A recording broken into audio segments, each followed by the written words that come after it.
నచౌరహార్యం నచబాజహార్యం నభ్రాతృభాజ్యం నచభారకారి వ్యయకృతే వర్ధత ఏవ నిత్యం విద్యాధనం సర్వధన ప్రధానం.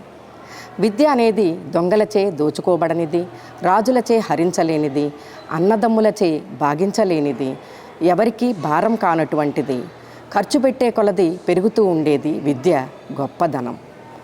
అలాంటి విద్యను అభ్యసించే చోటు ఎంతో ఆహ్లాదకరమైనటువంటి ప్రశాంతమైనటువంటి వాతావరణంలో ఉంటే బాగుంటుంది కదా.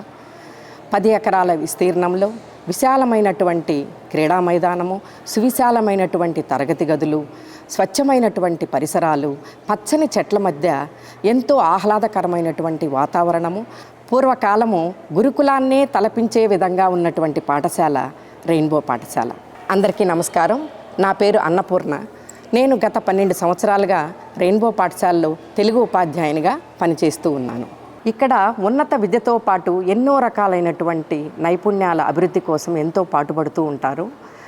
అందులో భాగంగా స్పీకింగ్ స్కిల్స్ అంటే ఏదైనా ఒక అంశంపై విద్యార్థులకి మనం మాట్లాడించగలిగినప్పుడు వాళ్ళు ఎంతో అనర్గళంగా, స్పష్టంగా, సునాయాసంగా మాట్లాడగలిగే సామర్థ్యం వీరిలో మనం చూస్తూ ఉంటాము. అలాగే ఇక్కడ విద్యార్థుల్లో ఆసక్తిని పెంపొందించే ఎన్నో కార్యక్రమాలు ఇక్కడ నిర్వహిస్తూ ఉంటారు. అందులో సంగీతం, నాట్యం, art and craft, musical instruments ఇలాంటి వాటిలో ఎన్నో శిక్షణ పొందుతూ ఉన్నారు. విద్యారంగంలో 10-12 తరగతి విద్యార్థులు ప్రతి సంవత్సరము జాతీయ స్థాయిలో మంచి ఉత్తీర్ణతా ఫలితాలని సాధిస్తూ ఉన్నారు.